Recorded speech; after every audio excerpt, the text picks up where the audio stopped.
Hello, groupies. Welcome back to Form of Therapy and to another listening party. You guys enjoyed the previous one with Stray Kids' Go Live.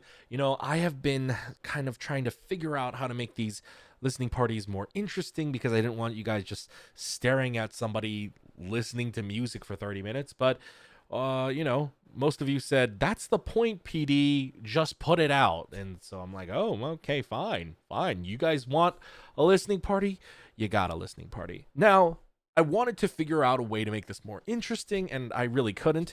And I wanted to, I don't know, have like a set format for the listening party. Maybe different segments. Couldn't figure anything out, and so we're just here doing a regular old listening party with maybe a rebrand.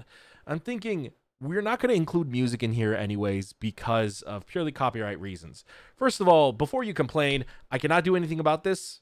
If you just upload a video with multiple songs, it automatically gets blocked and it's against copyright policy. So please do not complain about the lack of music in the video. I just cannot do anything about this. It's either this or put it behind a paywall on Patreon. And you guys want it for free, so this is the free option that we can come up with. Now, I am thinking about changing it to calling it the streaming party. Let me know what you guys think in the comments. Instead of calling it a listening party, what if we called it a streaming party? Because if you think about it, let's say 20,000 people watch this video and we are all forced to play the music all at the same time.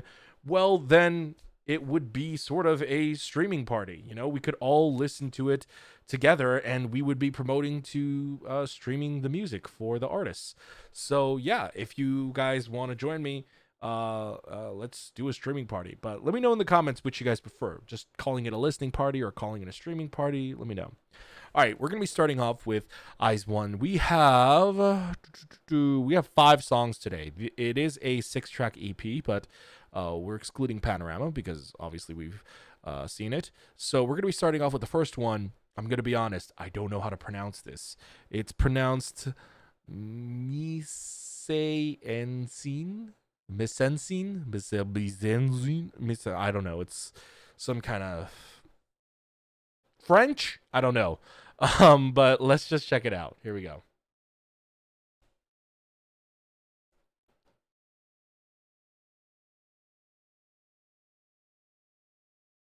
Ooh, let's bump it up. That's synth.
Okay. What the bleep? Hold on, I got this. That song was sort of all over the place, but in like a very good way. I was so confused, and also, I don't know if it's I feel like it's not my computer.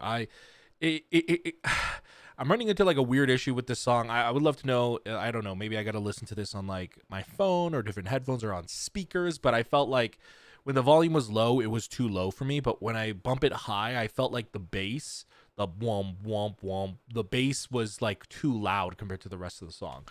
But oh wow, the construction of that was all over the place, but I really liked how all over the place it was. Kind of reminds me a lot of Panorama. In fact, it feels like a more tripped out version of Panorama, a little heavier on the bass. But I actually really liked it. Looks like they pronounced it Mise-en-Scène, but Mise-en-Scène was I'm gonna give that a solid 9 out of 10. That's how much I liked it. It's a solid 9 out of 10, but I would have to listen to it a little bit more over and over to gauge if that's even a 10 out of 10. But so far, great start to the album. All right, next up we have Island. One sec. I know you guys prefer if I do a countdown. There is a time code on the screen, but I will do a countdown. Forgot it from Missing Scene. We'll do it now. All right, here we go. 3, 2, uno.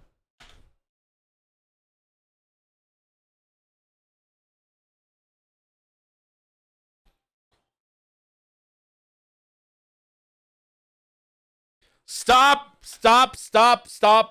the presses. 10 out of 10. All right, let's start over.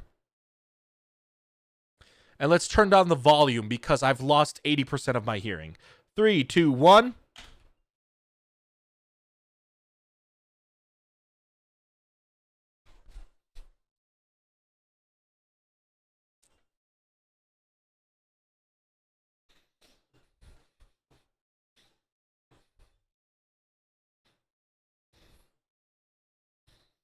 Ooh! Ho-ho! What an opening!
Oh! I like this section. It's very interesting. Interesting way to sort of slow it down. Oh, there we go again. Never mind. It was only a brief moment of reprieve.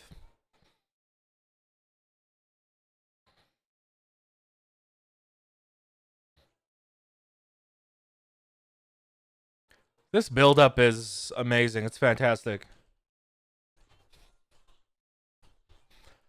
I love how those drum pads kind of like right before the drop, it kind of just like it feels like it's like traveling across your ear. Like the spatial sound on it is like really nice. Oh, whoops.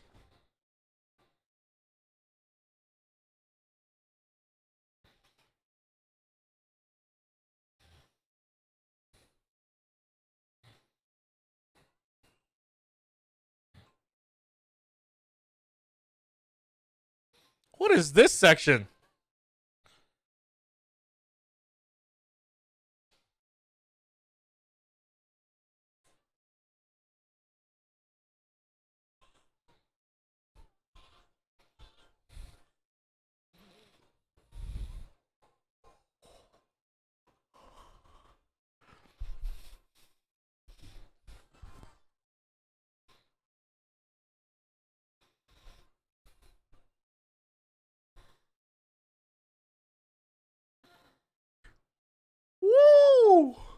That was aces. That was aces, my dudes. Oh my goodness. That was incredible beyond belief. I'm gonna queue up the next song. Okay. That was incredible beyond belief. I mean, that was 10 out of 10. But the moment I heard it, I knew it was a 10 out of 10. And it kept being a 10 out of 10. And throughout, it was a full 10 out of 10 song. Oh my God. It's like a K pop song with a heavy J pop influence. I love when sweet, cute, sugary bubblegum pop songs go unnecessarily way too hard. And this is exactly that type of sound. It's very J pop. I feel like very J pop influenced, especially like kind of like the very sparkling, twinkling nature to the song, but contrasted by like the really hard pounding beats. Really good. 10 out of 10 on that song. All right, this next one is called Sequence. So, Sequence, if this song sucks, it is your guys' fault because this has been literally the most overhyped song in all of K-pop history. I have never heard a song be more overhyped than Sequence. So if that somehow plays into some kind of bias and me not liking it, I'm sorry. It's y'all's faults. Let's do this. Here we go. 3, 2, 1.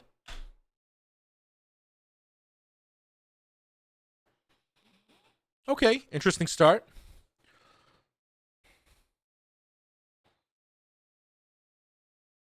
Oh, it's cool. Ooh, oh, that's a vibe. Okay.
Oh!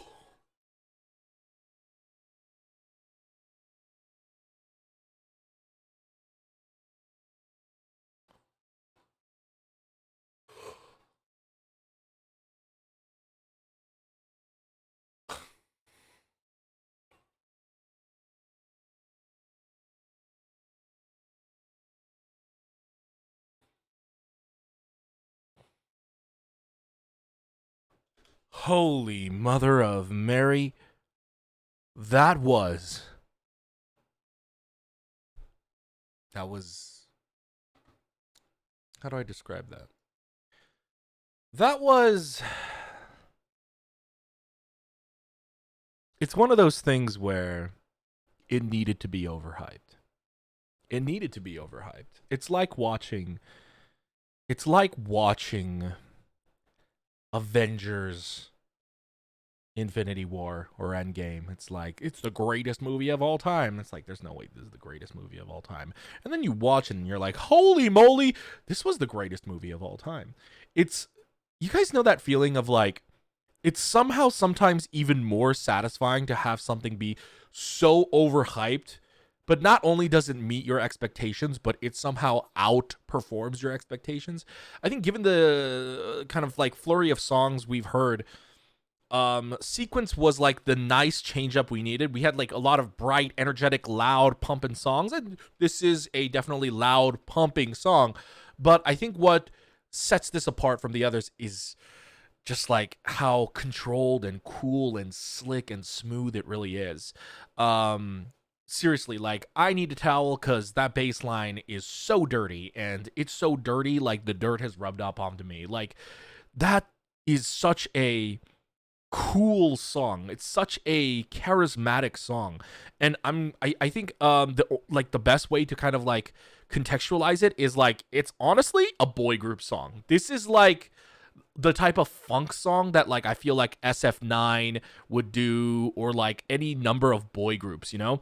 But what I have been touting for like the past month, the reason why I've fallen in love with IZ*ONE is like, holy crap, they are a feminine group that's not doing a girl crush concept and still going as hard as the boys, you know? Because here's the thing. I have never once thought, oh, boy groups are better than girl groups. You know, I have never thought, oh, male dancers are better than female dancers. Absolutely not. It's completely up to the individual. But something I have been very outspoken about is the inherent very open sexism there is in K-pop. But it's also a mix of sexism and also safety. Like, for example, if girls are wearing heels, they're not going to be doing like certain dance moves because they're going to freaking crack their ankles, right? But then, you know, you can get into the conversation of why do they always have to wear heels, but I digress. But that's why men are mostly known for like their leg work heavy stuff, and women are known for very hand heavy stuff. You know, a lot of hand flourish movements. But in recent years, you've been seeing a change in that, especially in the music and choreo. And you know like there's been like this proliferation of girl crush groups, who are doing it harder and being more badass, and they're like, we're just as strong as the boys, and I love that shit. But like it doesn't just have to be girl crush, you know what I mean? There are like male concepts are not just about doing powerful badass moves. It's sometimes this kind of stuff, some kind of slick shit like this, and I think they pulled it off insanely well. This was incredible. Like I 10 out of 10, 10 out of 10. Oh, oh. Oh, I hear there's a video on this. Definitely gonna watch it. But okay, this next one is called Sole Mio. Speaking of SF9. All right, here we go. All right, 3, 2, 1.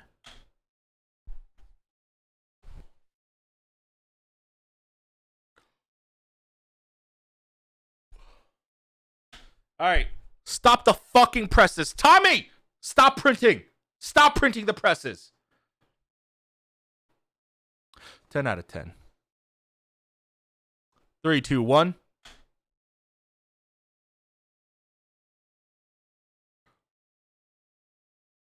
Oh, I'm such a gay basic bitch for some really sexy cosmic synth sounds.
Are you fucking kidding me?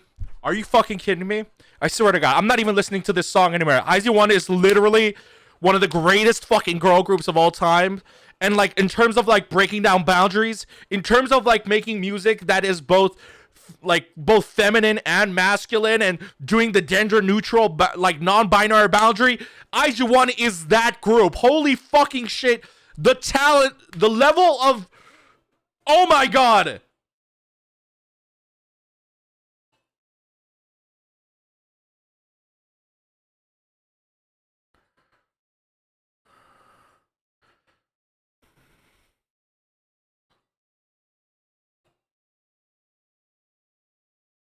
Oh, who produced this? I gotta know. I gotta know.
Holy shoot.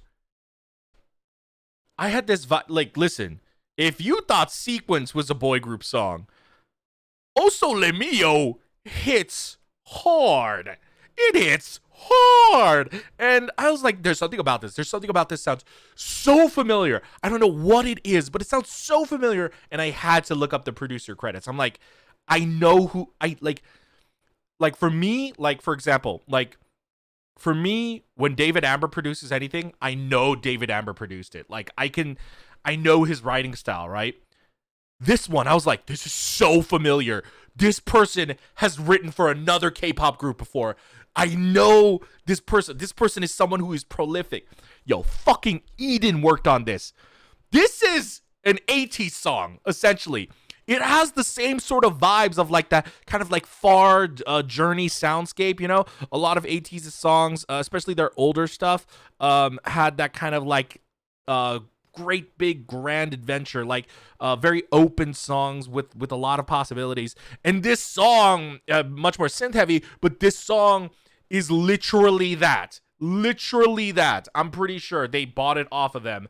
They bought it off of Eden and his team because even that part, like there's that part where in the song where they're doing the shot da da da da, very 80s esque, right? It just goes to show you how much in K-pop, like how much a producer, if they're really good and unique and interesting, how much their signature style can carry over to different groups and get such a different quality product like this. If ATs had done this, it would have been good, but it would have been a very different song.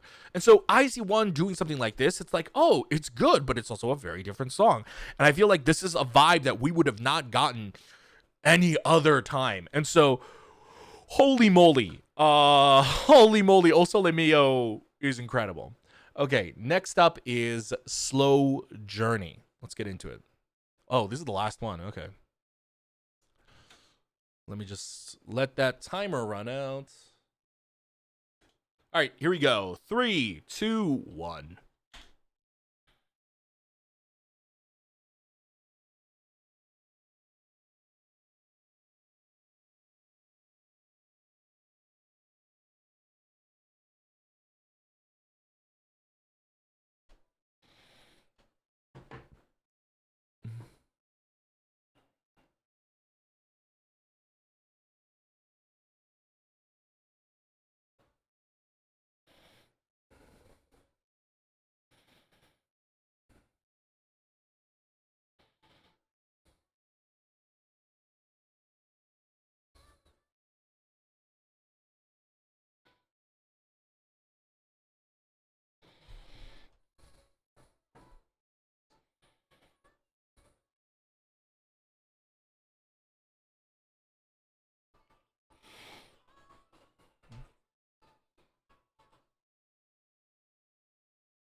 Oh, I like that part.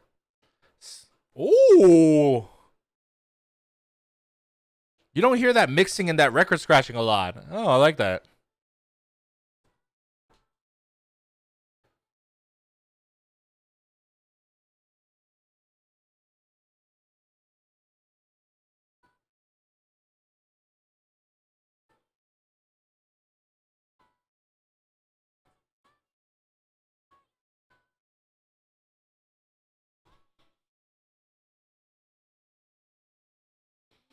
Ooh.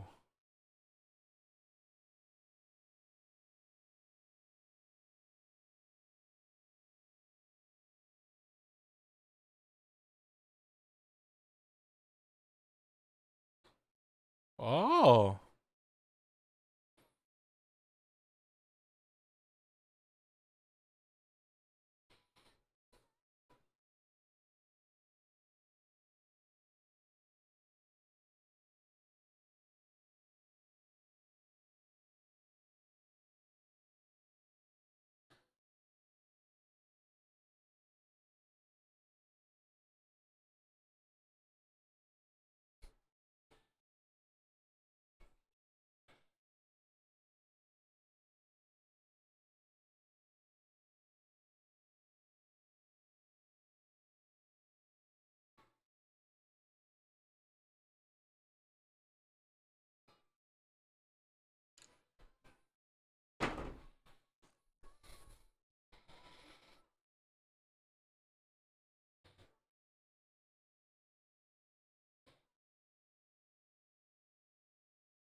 Ooh. That was good. That's it for the Eyes One Reeler listening party, streaming party. Again, let me know in the comments which one you would prefer to call it. But that last little ditty, it reminded me of somebody as well. I actually thought it sounded like it could be a 17 song. Sounds like a 17 acoustic type song, especially like their top line, how they play with that. But it was actually written by Iggy, which Iggy and Yongbe, which I believe they are responsible for a lot of G Friend's earlier stuff, Fromenstein's earlier stuff, and now this. That was really good. In the beginning, it was kind of out of place.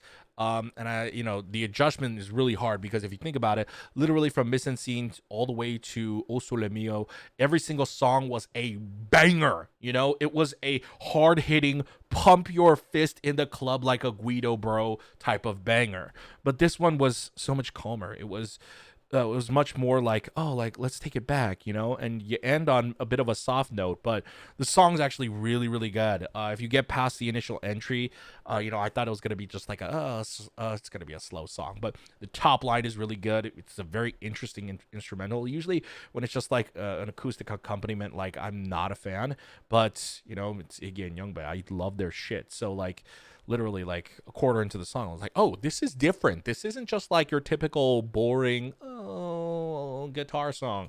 It's actually really, really good. Um, like I would give that song 8 out of 10. This album, holy shit! It's very rare that a group can have two perfect albums, and yet Eyes One did it.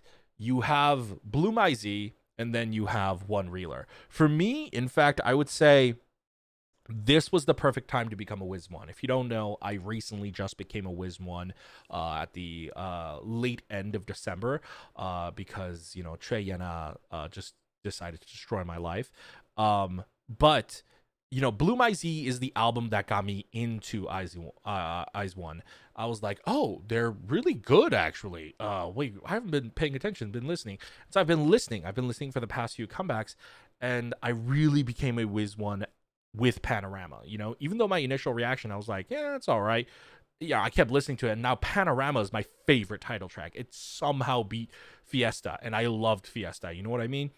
But Panorama is just that good. It goes that hard, and so for me, as a genuine like Eyes One fan now, this is like the perfect EP to like. This is the first album. This is like the perfect album to get for the first time as a fan. Like a perfect album, that is unheard of, but it was incredible. If I had to pick my favorite, I would rather not. That's like asking me to choose between my favorite children. I would rather just, shoot myself in the head. I really liked O Sole Mio. Um, but I don't know. I've only listened to these songs once. I mean, it's definitely a fight between Island Sequence and O Sole Mio. I like Mise-en-Scene, but Mise-en-Scene just, it felt a little bit jumbly for me. And it was actually throughout this entire album. I don't actually know if it's iTunes or if it's my computer, but I just felt like the mixing was kind of off. Like some sounds were way too louder than others, and so I was trying to kind of appreciate it at the core of like knowing what the instrumental was. So I would say like it's a battle between Island Sequence and O Sole Mio for me. Island, I really appreciate it for being like just like this hyper crazy Japanese pop track type. Sequence for being like this really powerful but also cool and sexy and slick type of song. But then also Le Mio for being essentially like just like a loud, rambunctious, like epic song. And just so good. Oh my god. Okay. That's gonna be it for me. That's gonna be it for this listening slash streaming party. I am not going to call it the listening slash streaming party forever. So you tell me now in the comments, what do you prefer, the listening party or the streaming party? In fact, I'm gonna put up a poll. Go to my community page tab on my YouTube page, on my YouTube channel. Go to my community tab. I'm gonna put up a poll when this video goes out. Look for that poll. It's gonna be asking you whether or not you want to call it the listening party or the streaming party. Go ahead and vote in that poll and we'll see where it goes. But guys, thank you very much for joining me. First of all, I want to know, what is your favorite song off of this EP? Is this your favorite EP? For me, this is my favorite EP for their extended play, for a mini album. It's my favorite mini album from IZ*ONE. It is perfect. It's not near perfect. It's perfect. This is the best album. It's a banger album, and I love it. Pitbull would approve. But guys, let me know which one is your favorite. Thank you everyone for watching this video with me. Hope you guys enjoyed it. If you want to support the channel, early access to listening parties are available for our patrons. If you go to our patreon.com/formatherapy, you get early access to listening parties like this. But also we have bonus content on there, live stage, dance performances, drama club, variety reactions, all sorts of fun stuff over on our Patreon. So go ahead and check that out. But if you want to support us for free, an easy way to do that is to hit the like button down below. Once again, leave a comment. When you hit the like button, when you leave a comment, all of that actually contributes to the YouTube algorithm, so it helps us out a lot. So we would really appreciate it if you could take the time out of your day, just like a real quick 30 seconds, to hit the like button and leave a comment. Also, most of you guys are not subscribed. If you're a Wiz1 and you want more IZ*ONE content, hit subscribe and come on this journey with me. Thank you for watching our videos. You can check out more over here, and I'll see you guys later. Bye.